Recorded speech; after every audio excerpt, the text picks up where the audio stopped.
परिवार सीधे सीधे तौर पर आरोप लगा रहा है कि राजनीतिक रसूख की वजह से आरोपियों को संरक्षण है और 2 साल पहले ही पुलिस ने समझौता करवा दिया जब परिवार यह शिकायत लेके पहुंचा कि साहब इनसे खतरा है हमारी बच्ची को।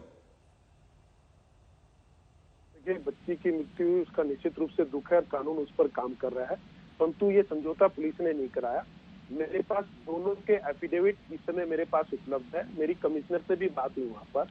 उस समय इस लड़की का जैसा आरोप है कि लड़की का किडनैप हुआ, इस लड़की का जैसा आरोप है कि लड़की का किडनैप हुआ,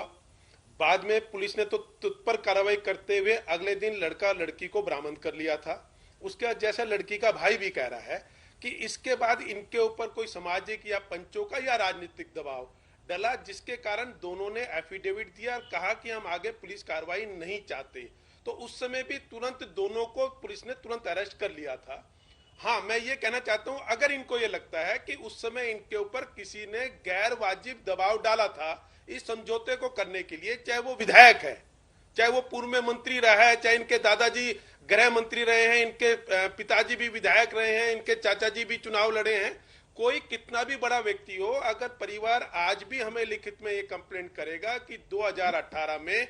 जैसा इनका आरोप है कि इनके ऊपर दबाव डालकर समझौता कराया गया और ये लोग उसमें शामिल थे, जो शामिल होंगे, मैं आपको सबसे बड़ा चैनल है ये देश का जिस पर मैं बात कर रहा हूं, आश्वासन दिलाता हूं, उनके ऊपर कानून के अनुसार जो कार्रवाई होगी उस पर हम निश्चित रूप से करेंगे, उसमें नहीं। और दूसरा, ये घटना भी घटी, घटना निश्चित रूप से दुर्भाग्यपूर्ण है, जितनी इसकी भर्त्सना की जाए उतनी कम है, परंतु पुलिस ने 24 घंटे के अंदर दोनों अपराधियों को पकड़ लिया, उससे वेपन भी बरामद कर लिया, हमने एसआईटी का गठन कर लिया, एक एसीपी इस पूरे केस को देख रहे हैं, हम सारे एविडेंस इकट्ठा करके इन दोषियों को कठोर से कठोर सजा मिले, ये नजीर बनने के रूप में ये केस आए, ऐसा हम प्रयास बिल्कुल करेंगे। ये मैं आश्वासन करना चाहता हूं हरियाणा के लोगों को भी और देश के लोगों को भी। क्या शाबाशी देनी चाहिए हरियाणा की पुलिस को फिर तो इस कारनामे के लिए कि कमाल कर रखा उन्होंने, और जिम्मेदार माना जाना चाहिए इस परिवार को कि इनकी अपनी गलती है, इन्होंने समझौता कर लिया था, आज ये भुगते हैं इस बात को। फिर नहीं, मैंने ये नहीं कहा कि ये इसके लिए, ये आपके शब्द है, मेरे शब्द तो ये हैं कि मैंने कहा कि इनके ऊपर अगर किसी ने उस समय अनैतिक रूप से दबाव डालकर अगर इनसे समझौता कराया, तो मेरे शब्द ये थे कि वो आज भी उसकी कंप्लेंट करेंगे, हम उस पर कानूनी कार्रवाई करेंगे।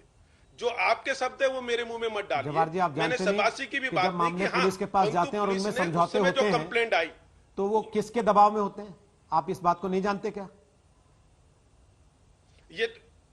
ये तो मेरे मित्र बैठी हैं, अलका जी, हम दोनों ने छात्र राजनीति साथ की है, इनकी पार्टी के विधायक हैं, इनकी सरकार में गृह मंत्री रहे हैं, इनकी सरकार में परिवहन मंत्री रहे हैं, ये बता देंगे कि किसने दबाव डाला है या नहीं डाला। आप इसकी भी टोपी उनके से ट्रांसफर कर देना चाहते हैं, सरकार में आप हैं जबकि। अरे सर, मैं ये कहता हूं नहीं, देखिए ऐसा है रोहित जी, आप ये बताइए कि एक घटना घटी, उस घटना पर तुरंत पुलिस ने एक्शन लिया, उसके बाद अगर 2 एफिडेविट आ जाते हैं 2018 में जिसके आधार पर यह कहा जाता है कि हम दोनों सहमति से गए, इसलिए मैं पुराने विषय को नहीं आता, मैं आपको, तो उसमें कानून क्या करेगा मुझे ये बता दीजिए। यहाँ डीजीपी सर भी बैठे हैं पूर्व में यूपी के, वो भी बता देंगे कि ऐसी स्थिति में जहां आरोप लगाने वाला ही व्यक्ति अगर ये कह दे हम सहमति में गए, वो बंद कमरे में क्या हुआ, किसने दबाव डाला, अगर आज उसको ये पब्लिक डोमेन में डालेंगे तो मैं आपको फिर कह रहा हूं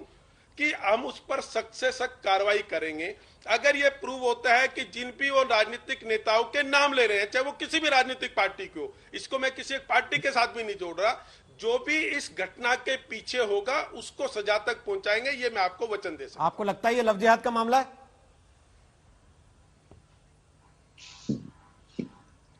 देखिए, अभी